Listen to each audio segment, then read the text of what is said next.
Hello, and a warm welcome to you all. Thanks so much for joining our podcast.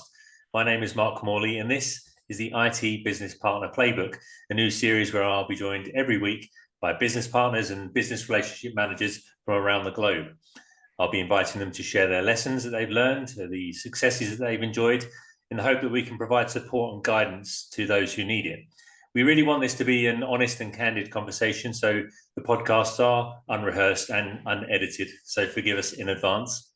Last week, we met Jag Sohal, who highlighted the importance of resilience and adaptability and authenticity in this role. Jag has done some incredible things with her team, so I strongly encourage you to check out her episode. You can find that on the Executive Education Online YouTube channel. The audio is on Spotify, and I'll share links on my LinkedIn page. So on to today, and I'm really pleased to welcome Martin Crangle, who, like many BRMs we know, is a project manager and a systems analyst before realizing his lifelong dream of becoming a BRM.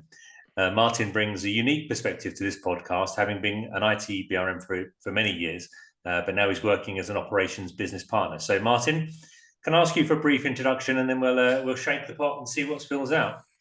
Yeah, no problem. So as you say, I've worked in IT for 20, 30 years now, from leaving school. The career history, I suppose, was leaving school to become an electrical engineer or electronics engineer in a local engineering department or company. Quickly realised I'm absolutely useless as a hands-on engineer. So I managed to transition into the IT department back in the days of AS400, no internet, all networked PCs. And then in them days, we were the jack of all trades regarding IT. So it was a really good grounding. We went through certain iterations from, I suppose, a parent company perspective. But again, we were always in the IT, and then we kind of split. The IT department was split between the business systems and infrastructure, and I was predominantly always a programmer. Again, many years in the IBM AS400 mainframe environment, and then for the past 12, 15 years prior to that was the SAP world. But it's not until you move or you talk to people or see job descriptions that like, I'd call myself a programmer, but then you realised you're a business analyst, project manager, requirement gatherer, and all them different things that you manage to get as experience from one company, having one job to do. So rather than being a programmer by numbers or via a technical spec, you just sit with the people and you thrash it out over many iterations. Yeah. So I did that for, so say, made on the same seat, same company for 23 years. I transitioned over to a company called Powerflew / NPAC / Corenzo. They were paper mills and core makers. They had sites throughout Europe, which was a complete transition to me. So again, after spending 23 years virtually sat in the same seat, I managed to experience a different world for 18 months and managed to travel around Europe as a different first level support, which was great. And then I transitioned over to Borg Warner, a global company for the automotive industry. My colleague used to say it's one of the biggest companies you've never heard of, but the claim to fame is the Indy 500. That was the Borg Warner trophy. And yeah, so the recruitment guy, I remember, he talked to me about this IT business relationship manager role. And even though I'd been in IT for many years and looked at various roles, the BRM had never really gone to my radar. But when he sent through the job description, I was like, oh my, this is brilliant. It's like doing the IT, but not doing the IT. So yeah, that was, well, it's just over 6 years ago. I left Borg Warner in September this year, and then left there after 6 years as the BRM there, and then now the role I'm in now is my old friend's stairlift company. So I'm the operations business partner. So I know when I went through the BRM Peach training certification, there was always do we remove the IT from the business relationship manager role? And I know it's predominantly IT, but my role currently is implementing the MRP system. So all the years of working in manufacturing, working in IT, they've come to full circle now. So I'm excited for the journey going forward. But again, yeah, 30 years, sorry, in IT, all different ways, and members of various voluntary organisations to help me keep abreast and keep me involved going forward. Yeah. Oh, great. Thanks, Martin. So one of the things, or one of the questions that we ask people is kind of how to explain BRM. And it was at one of the events in the UK a few years ago.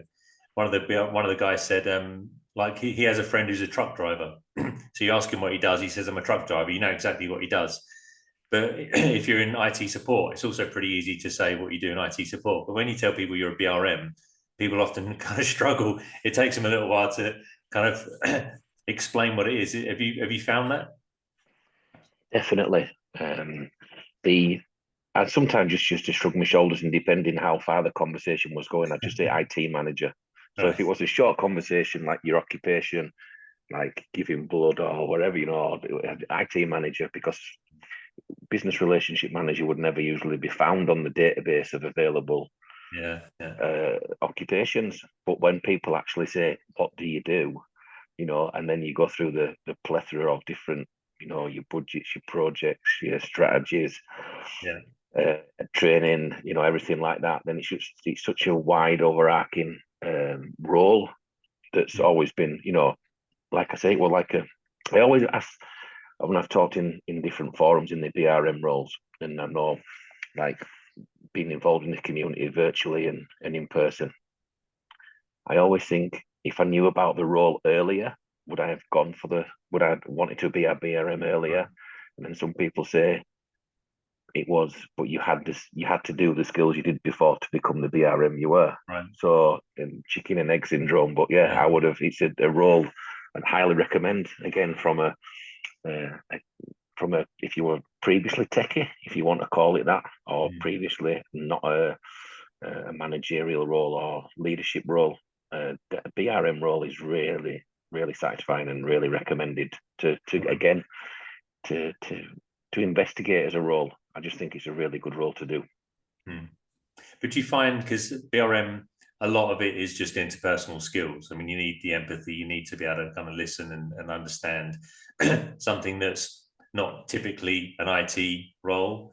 Not saying they don't have people skills, but if you're coming from a technical background, these are not skills you kind of would have used much, I guess, or not needed to use much. So do you find it's difficult coming from a very technical background to then suddenly kind of leave a lot of that behind and you're just dealing with people most of the time?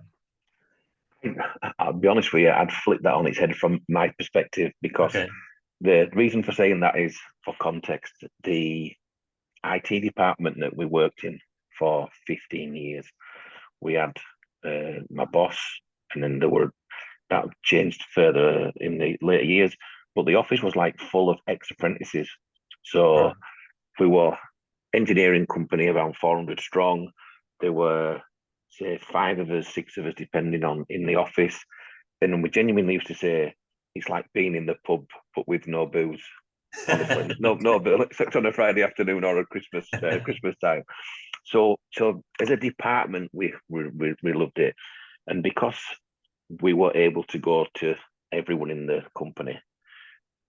Personally, we always talked about this, is we had to know how to deal with people, right? And we always had short codes or nicknames or attitudes towards people, where you'd say, right, who are you going to see today? So we had to go into each department, talk to everybody, and this kind of came to the front when I was trying to look for another role after working there 25 years or 23 years.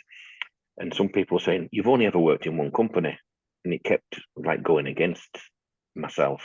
And then I flipped it on its head that way and said, and I kind of preempted it to say, I know you think that working for one company for 23 years might be a negative. I says, I've probably dealt personally with maybe 3,000 to 5,000 people over them years, because of the size of the business and what we had to do. And then again, what you said there about relationships, or both ways, is I've helped run some mental health groups, because I know how, again, it's okay not to be okay, and meant to talk, etc. But from a works perspective, we always found that people would only come to the IT office if they had a problem. So they'd come to the office, and then you quickly realised, get the device or whatever it was, sit them down next to you, get them a brew, and then just talk, and then just calm them down, and then it was like people would come to the IT department for a therapy session. Wow. So Okay. so that way, that was, I think, was the grounding. And again, from my personality of prefer to be around people. Yeah. I always used to say I'm if you want, an extroverted nerd because I love tech, but then I love to go out and meet people and see people and talk to people. Hence, reaching out and try and help you with these kind of things, Mark. So, yeah, I think sometimes and the perception is when you work in IT is like the IT crowd. People just it's straight away take that. But yeah, I would say it's people who know me know that I'm a relationship man that way. Yeah. So it wasn't a hard transition that way. From my respect, the hardest thing for me was during the BRM role was sometimes not doing the technical thing, and initially it was doing some programming because I would say, let's say I'd have wrote some code at least once or twice a week since I was 16-year-old. So when I arrived and people were coming to see me and I was saying, oh yeah, I can do that for you, and they'd be saying, oh brilliant. So I haven't got access to that transaction. Okay. Ask for request access to the transaction. Reply would be denied. Martin, what you doing? I'm trying to help my colleague. That's not your job to do that. That's what we have a development team for. And slowly it was like, oh wow. So I did get a bit of not FOMO, but when I wasn't able to program or do the configuration side or fixing the things, that was not doing the technical things was a struggle to start with because I was just so used to doing it. All them years. Well, it's also, I mean, it's you probably enjoy doing it and it's comfortable doing it. It's familiar. So, I mean, I do it even now. You kind of find yourself spending too long doing something just because you enjoy doing it, whereas you could have done it in half the time or not done it at all. But that was something that Jeremy mentioned on his call, that it's very important that you want to be helpful. You want to make sure that you're building a relationship and building trust, but you can't kind of overstep the mark. So you can't do too much. And it's very easy to do that. If you want people to kind of warm to you and trust you, you want to be able to help them and do whatever you can. And in your case, you could clearly do what they needed to be done, but you just shouldn't have done it. So I can understand why you'd want to do that, and why it's difficult not to. Yeah, and I think that's sometimes a perception of the people when I arrived, because you are seen as the go-to person in my at the beginning of the role was the SAP guy. But then some of the people didn't realize there was a team of like level 1, 2, and 3 SAP help desk globally. So people were coming to me, and then I was saying I could, but I can't fix it. And then they'd be saying, "Well, what's the point in having you if you can't fix it? What's the point?" And then each one of raise a ticket. Oh, here we go. Okay, I'll raise a ticket. I think that kind of at the beginning of my tenure at Borg Warner, that was the kind of the process that happened, and people like, well, seeing as you as the fixer, but then the process wasn't for me to fix. It was, and that was sometimes again education on the role in various stages of the business of what you do, because some people think you raise a ticket and it just comes to the local IT office, and you're like, no, we've got people all over the world to fix these things. So that was some of the processes were difficult. Yeah, difficult to start with, but you learn, don't you, in the role. Yeah. Have you had case in the past where you've had difficult people to deal with, and it's just been I don't know how to get through this. I don't know what to do. Yeah. Did you have a kind of silver bullet for dealing with tricky people? Yeah, there's been a few. Yeah, and I think it depends. It all depends on how they are, and I suppose the influence and the power they have within the organisation. The silver bullet would say, the communication and the regular updates in a wider area. The more transparent the problems are, the easier it is to get support. So it's a case of escalation to the right people at the right times. You don't want to be running off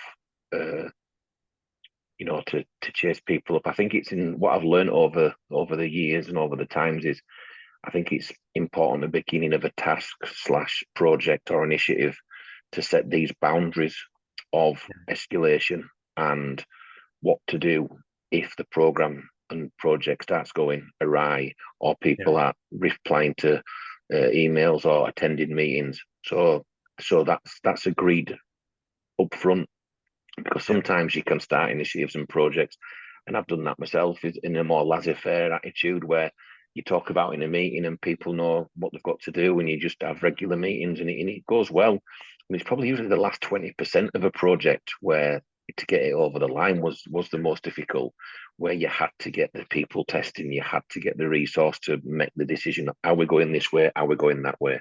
You've done all your proof of concepts, you've done all your initial testing and everything else, but just to make sure the right people, the right responsibility agree in the business.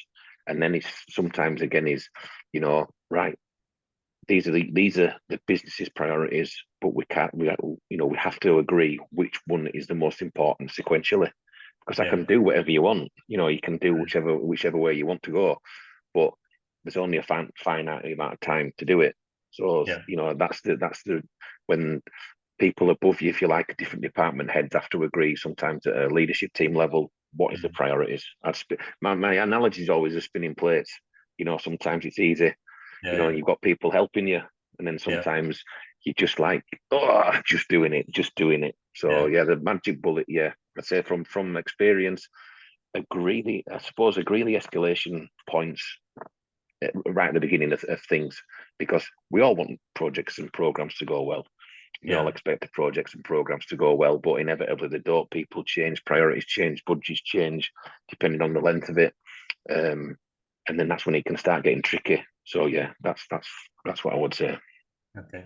Have you found it's historically been difficult to get business to take ownership of these projects? I mean, a lot of these things are called IT projects because they have an IT element, like an SAP project. They're so common to hear the name of the solution being the project name. But have you found that it's been difficult to get business to take ownership? Yeah, and exactly what you said there is, and I know many people going through the S4 SAP upgrade. It should be most. I believe, apart from infrastructure, in some respects, everything should be business led with an IT is support. But what happens, you find, is that sometimes the investigation work lands in IT. From whatever, many different ways, especially in manufacturing companies like previously that I've been on, where there's a touch of IT. So you have to start doing the investigation in the integration of systems, and then people say it's an IT project. And like you say, is again similar to what I mentioned before about the escalation procedure. Is again what I think what's needed is to have a business partner who's responsible for that side, and then the IT, if you want, for the liaison to that side, depending on the size of the business. And when you have the responsibility of being the business project manager, if you like, and the IT project manager, sometimes it can be difficult because sometimes you don't have the authority or sway to grab someone and say, I need you to do this, when you've got the hierarchy of different organizations. But I think sometimes it were good because when you were trusted to do things, to just kind of let you get on with it. And I think that's where you say, okay, I can do that. I know how to do it. I know who I need to do it. So I'll just crack on and do it. And then, like I said before, is that sometimes then you say, right, we've done all this great stuff. I've worked with these, right? It's that last 10, 20% to get it over the line. And then that's when people, then you think, actually, it should have been more business led than IT led, because like you said before, when you've had such experience and you know how to do things, you just crack on and do it. And get it so far, and then you think, right, the last push is you guys need to make the decisions on how you want this to go forward. Have you had a point in your BRM career where you just thought this is too much? I I wish I regret doing this, or that it's just been a very difficult kind of dark time? Have you had any of those times? And you don't have to Yeah, mention which different. company. Yeah, Just ebbed and flows really, depending on the projects and things. Not so much dark times as such, but there were just challenges sometimes. Again, like you said to Jeremy, is you can be sat in meetings thinking of the current one, and then other ideas start sparking. yeah, And then you again attend conferences and things, and you think that's be a good idea. That'd be a good idea. And I think again, lessons learned is like spinning plates.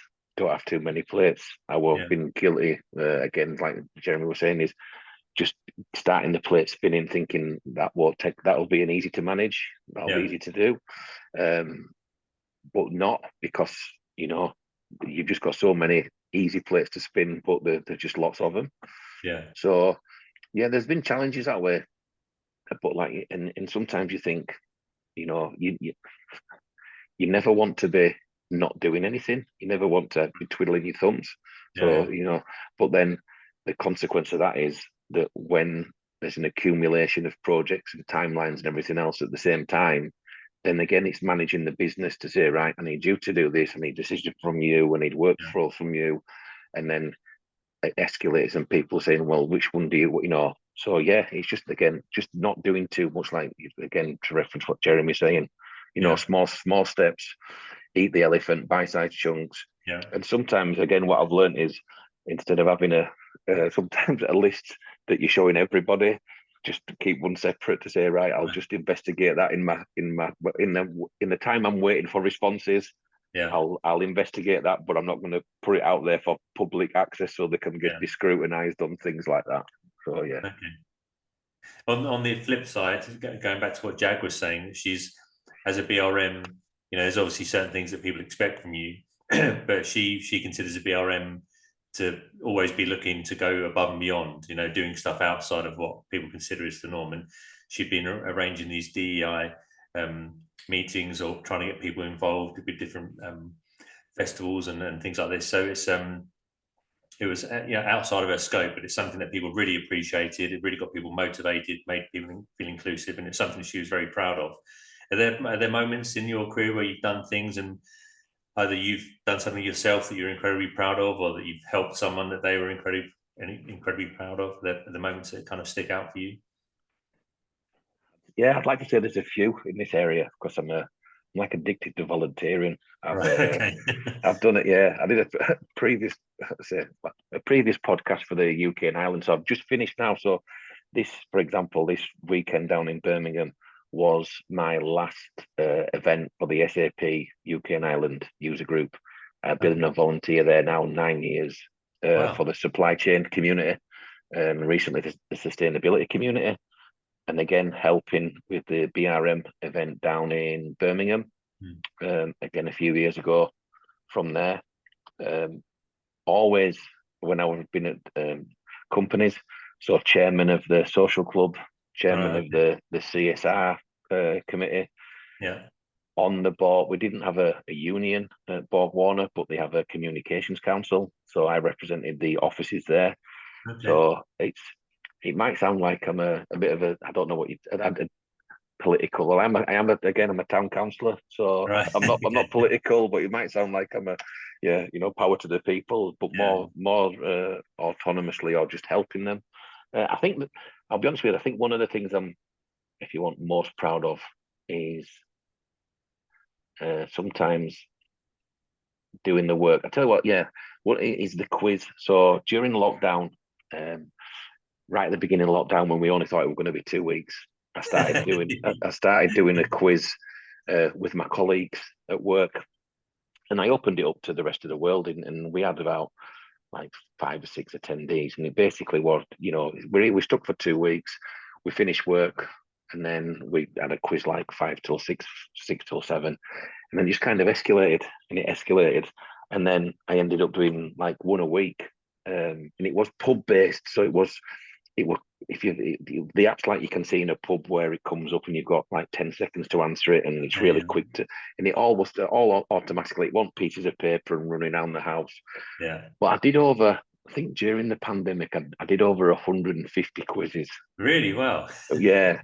And it got to it's one of them is, and I've met some, well, I knew them prior, in person as well as virtually, but then friends of friends would join, and I've since met them out of the, in real life, and got really good. And they would, the feedback always was like, at that time when you couldn't go anywhere and there was nothing to do, the highlight was the Friday quiz, and it was really good. So there's things like that where, a bit like Jag, I think I always say helping helps the helpers. So it's always cathartic for me to do stuff. But I'm big, like I say, addicted of town councillor. I've done my men's mental health. I run my lads football team. I run a veterans football team, and I always caveat veterans means 35 and over, not ex-military. From there, so I like to do things like that. Oh, and then the UK IT leaders. So I facilitate the northern areas for the UK IT leaders roundtable dinners as well. So and busy, people busy. said, busy, and but and I never let it interfere. It's always out of work, them hours thing there, because work pays the bills. Work is what your priority is.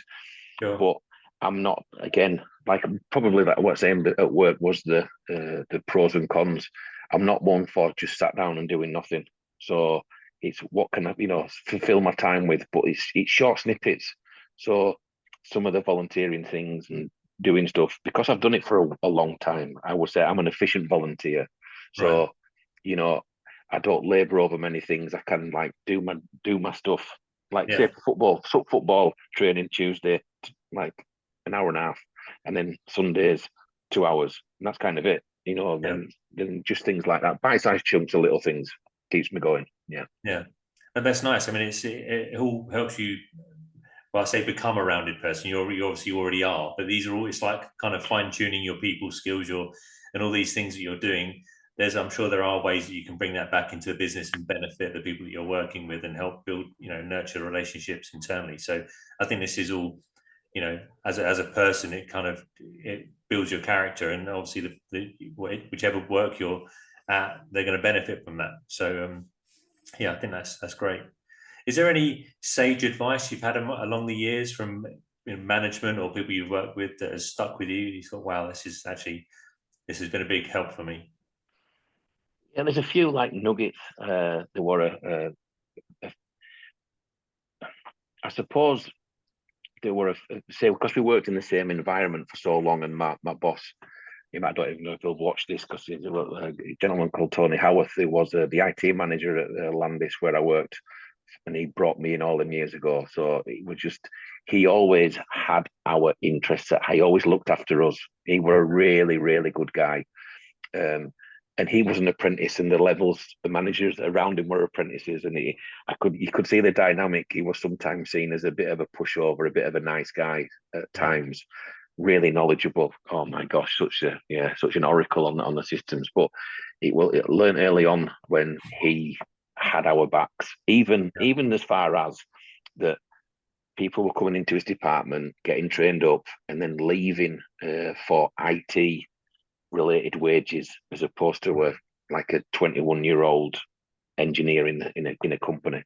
And he managed to fight for us to basically get an IT wage of 21, right, comparable to, and because we did, I've signed all the things, because we did payroll, we could see what everyone were on going back in the days, and for like 21, 22-year-olds, we were on as many as the supervisors on shop floor.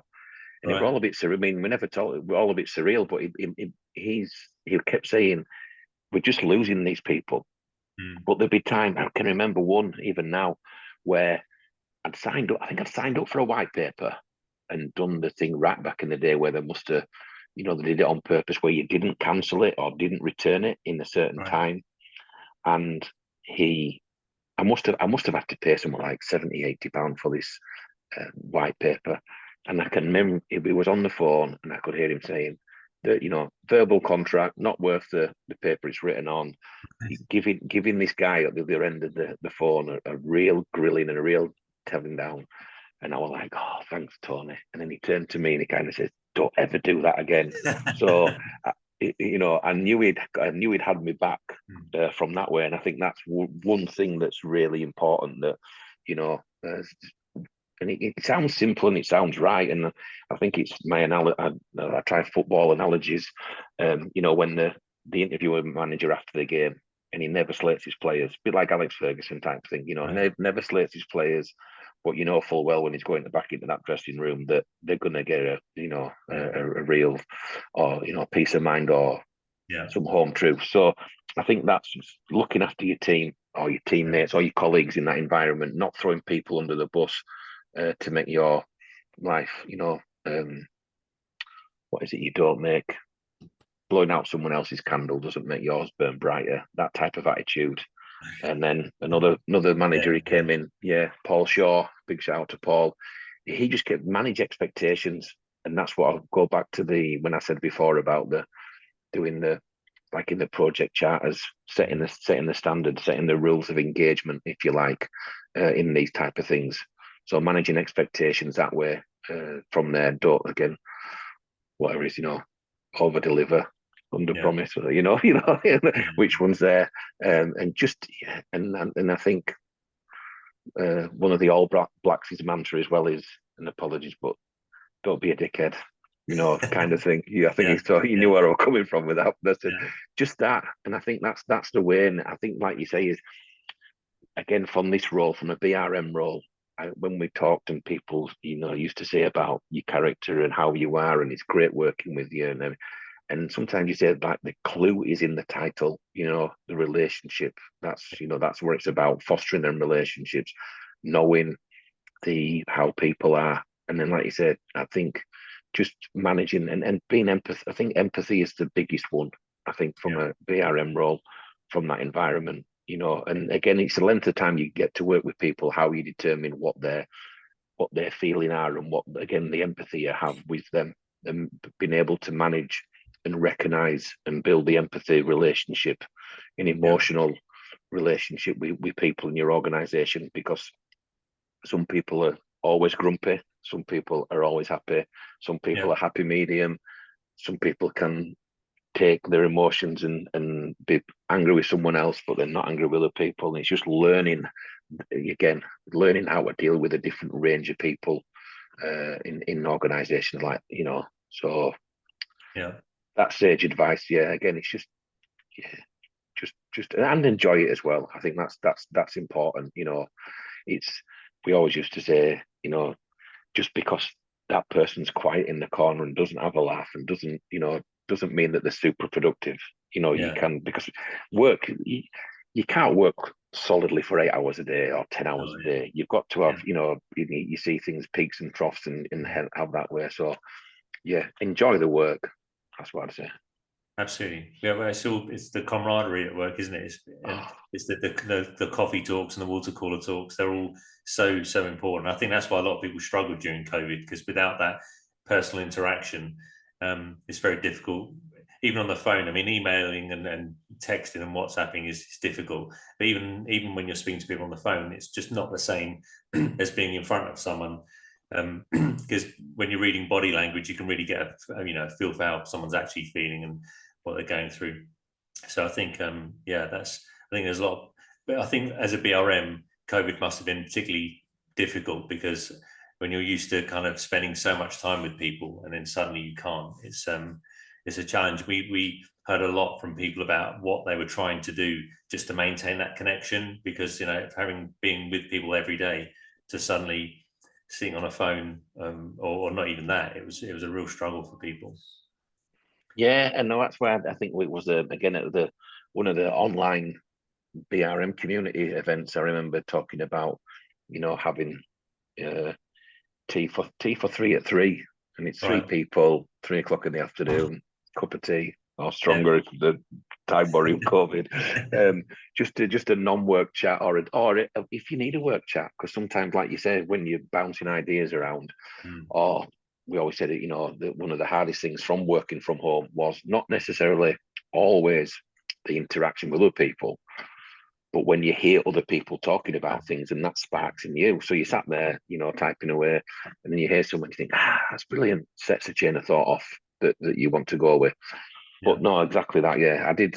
Again, I used to set up walk and talks for people and do things like that in them Yeah. times, because you just know, if you're, my theory is, if I'm struggling a little bit, and I don't mean this in any arrogant way, but Mm. there will be other people in the same situation by definition of human. Yeah. So if I'm struggling and I can help other people that way, then let's just put it out there. And so Yeah. yes, things like that. Yeah, and like you say, is the difference.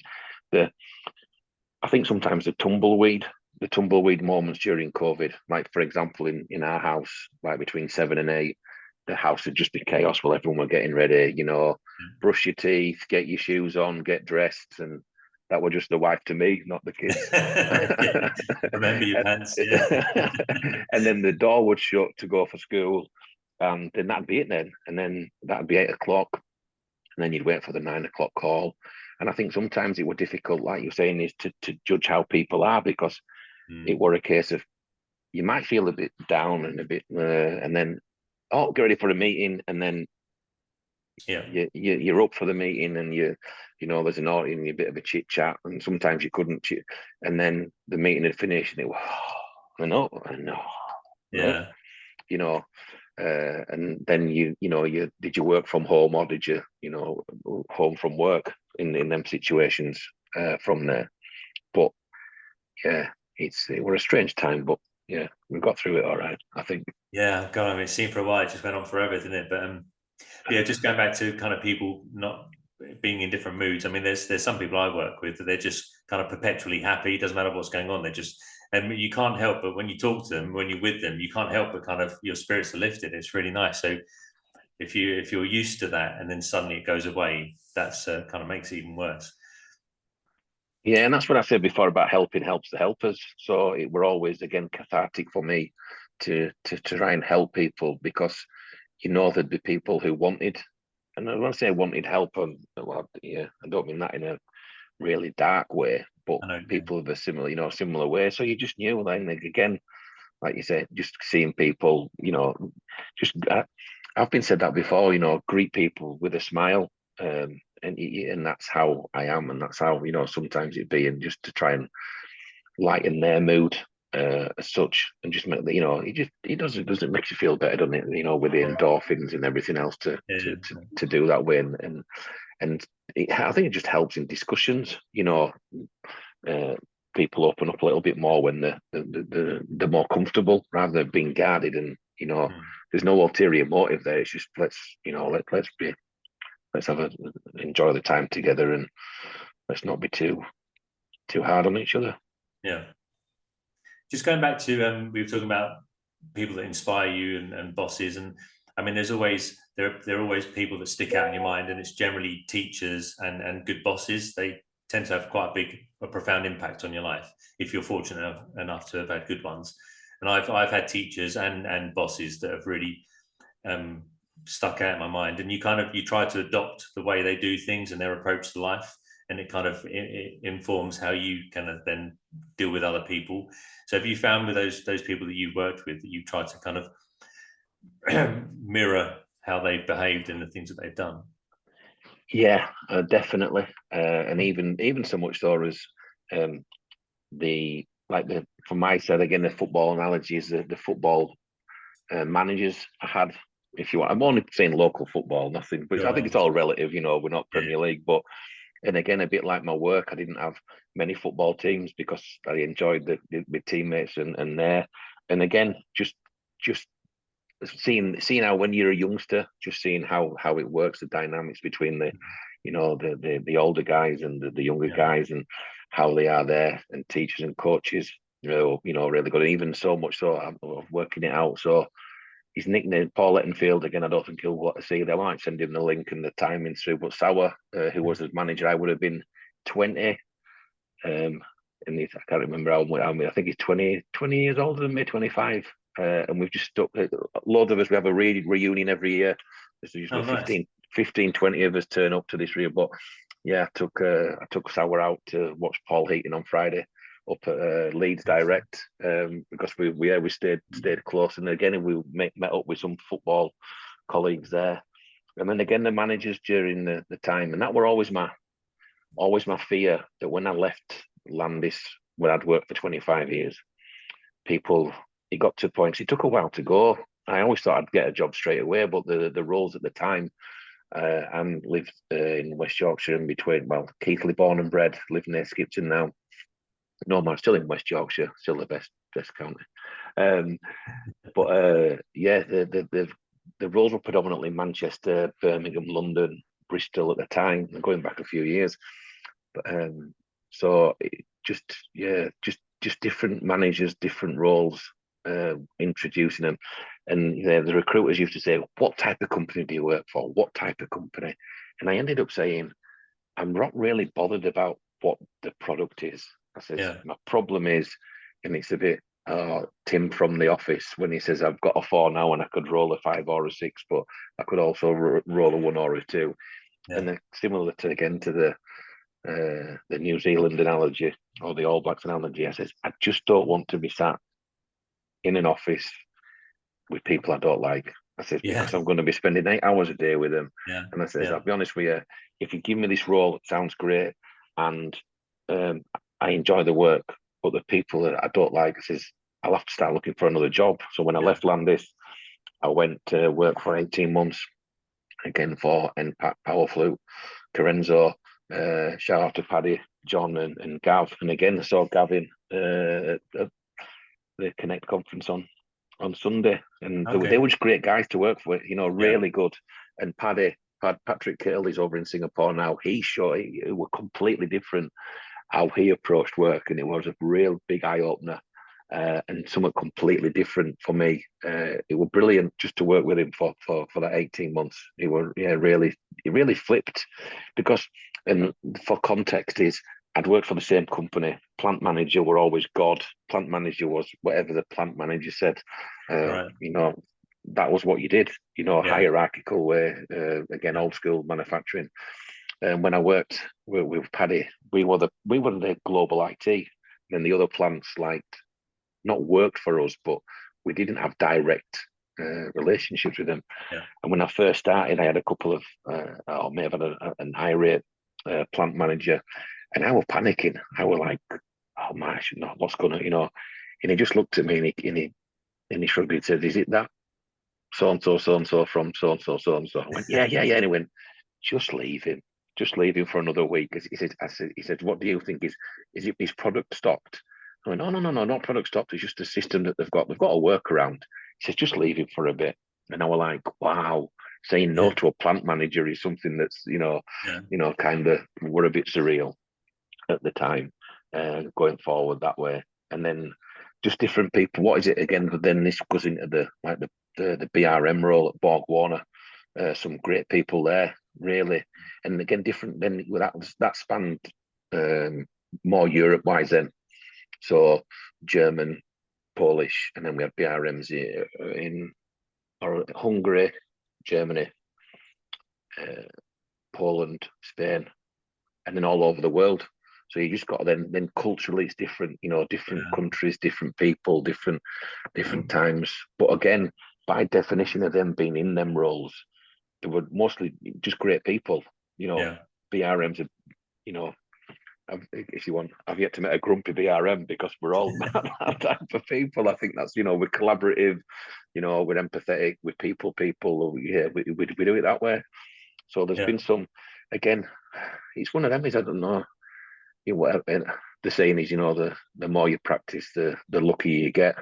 And I think, I'd say, lucky to have sat and had some really, really good people around me and work colleagues, because it could have been so different, but no, just enjoyed from there. And again, colleagues, I think sometimes leaders can be inspiring because of at Borg Warner, two or three of the vice presidents they're in different areas. You sit there and you think, I sometimes struggle to deal with things at a plant level, even though I really enjoy it. But these guys are over lots of plants and remembering things, and and they're the type of people that always think of something just before you do. Ask the Right. question just before you do. Yeah. Remember, and you're like, wow, their capacity. Because, sometimes I say the opposite of imposter syndrome. I do what I do, I enjoy what I do, I'm confident in what I do. And then you're in their company and listening to them, and it's another level. And you're like, wow, these guys, they just have that.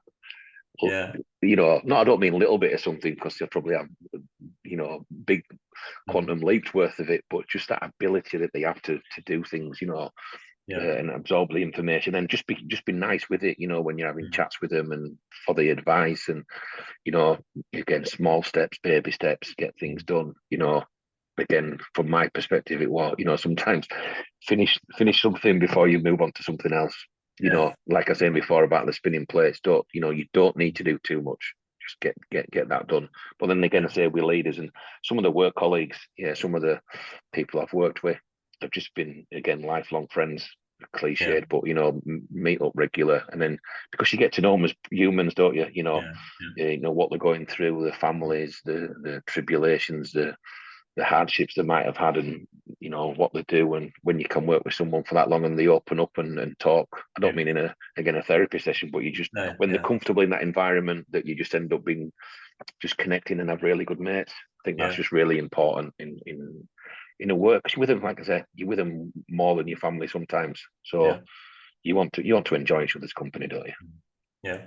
But I think that's so important as a BRM, that when you're working with people, you do take the time to understand what it is they're dealing with.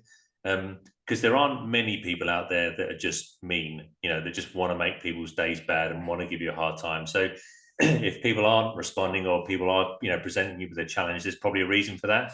And if you take the time to understand what it is, then you can normally work through it. And often people, they appreciate that you are trying to kind of understand their angle and where they're coming from. So I think it's really, as a BRM, it's so important to really kind of try and get to know the people you're working with, not just from a business perspective, but from, for every angle, know when their birthday is, know, who their children are, just get to know them as people. Because then when you get to know them as a person, you can understand why they react certain ways, or what, when they expect certain things. I think it's really important. Yeah, and I think sometimes things what not to say as well. If and I mean that in the most sincerest way. Maybe they've had problems in the past in certain areas, professional and personal lives, and you want to make sure that you don't put your foot in it, kind of thing. Or again, don't put your foot in it again. And make sure that and then again, I think sometimes it's the like you said, the laughs you can have, the know when to, what to say, be able to say it in certain times. And you're in close space, and again, just secure with them, emotionally secure, emotionally happy with them. I think that's really important. Again, like you say, with the colleagues, because you end up working closely with them on projects sometimes, after hours, or it gets a bit tough.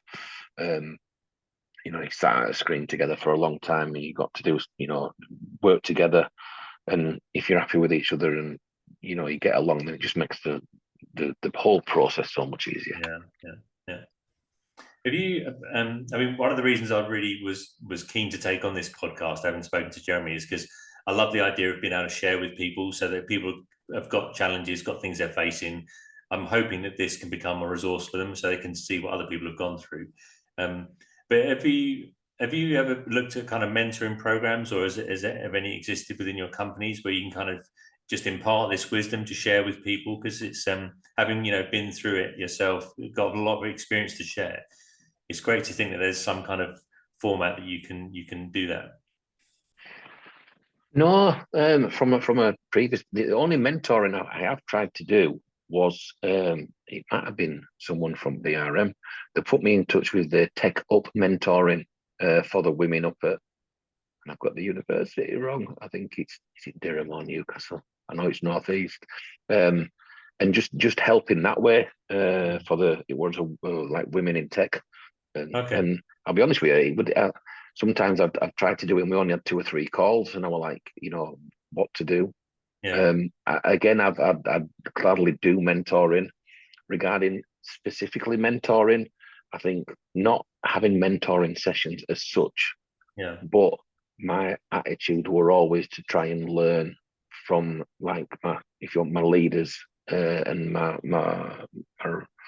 line of managers, etc., on how they help conduct to give you advice and do such, because we had regular like one-on-ones, for example. So there were, I suppose, they could have been considered mentoring sessions as well, because it wasn't just transactional as such. Yeah. It was like, make sure, why don't you try this? Why don't you try that? Mm. Make sure you do this, make sure you do that. Not as in a finger wagging point away, but just giving you help, giving you your guiding points, giving you help. This might help, that might help, kind of thing. So it might have been, unofficial or informal mentoring sessions, but I agree that I've talked more informal, I suppose, if you want. I've talked more informally with people. Sometimes it's like, I suppose, a couple of times it's just out of work where some mates have come up to me and said, can you have a word with our lad? But I'm a big evangelist, for example, of apprenticeships. Okay. Yeah. I did one myself, and then when we used to do Bradford Manufacturing Live at work, I were on the committee for that as an evangelist for apprentices, because I just think that they're really good. So, and people see that, people see that, and they say, "Can you, my young lad doesn't know what he wants to do as a career, and you seem to, what's it, fake it till you make it." I say, Martin, you seem to have an angle on your career and what you want to do, etc. So, can you have a word with him just to give him some advice, or just have a chat? So again, it's just having, because sometimes you don't want to talk to your parents, for example. Parents know nothing, dads know nothing, mums know nothing, but some friend of a friend or your dad's friend, they're wise and know what they're talking about. So just partake some words of wisdom for people who listen. But I think these things like this they're really great to catch up and just learn from. Again, with Jag and Jeremy.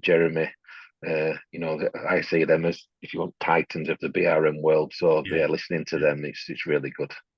Yeah, wonderful. Well, I see we're coming kind of to the end of our time here. So as I've asked the other guys, is there a pearl of wisdom you can share with other people? Just a tip that you can offer, or a tool that you use, or just something that has kind of made your life easier as a BRM, or that you've been able to make someone else's life easier with something you've done? I think the tip I would say is regular check-ins, regular one-on-ones with the stakeholders from there. Again, in projects, the leadership team, the different members, and then of your team as well. Just quick ones, just to keep updated, just to keep making sure that way. But from another perspective, I'd say, if you don't volunteer for any organisation you're outside or that's complementary to your work, I would investigate that, because it brings so much help. And again, there might be once or twice a year, but it just invigorates you. It really does help bring the ideas back. Sometimes you can be an echo chamber at work, that you're listening to the same people, the same ideas, and anything else. So, my word of advice is give volunteering a go. Even again, within your organisation, to help your organisation, I think the synergies can be exponential. But then, just for a peace of mind, again, local teams, local communities are always crying out for help with volunteers, and it will help you, again, more rounded. And again, more mature BRMs probably do. I know some people have different voluntary work, but maybe if you're starting off, it just gives you that another angle, and then again, some more character building, if that's a word to be used. But like you said before, is just something different, to have another tool in your armory to deal with people and learn how to be more empathetic to your colleagues at work. Wonderful, and that's really nice advice, and I definitely encourage people to do that. I should take that advice myself, actually, because I think it's wonderful to be able to volunteer and to give back. So that's really great. Well, look, Martin, it's been an absolute pleasure talking to you today. Likewise. For coming on the podcast. A lot of great things that we can share with people there. So I'm looking forward to putting this out. Yeah, thanks so much. And for everyone listening, I hope you enjoyed it. If you want to listen to future episodes, please subscribe to the channel, and then you won't miss any others. And as I say, the other videos are up on our YouTube channel and on the podcast channel. So thanks so much for joining us, and thanks again, Martin. And I'll talk to you soon. No problem. Thank you. All the best. All right.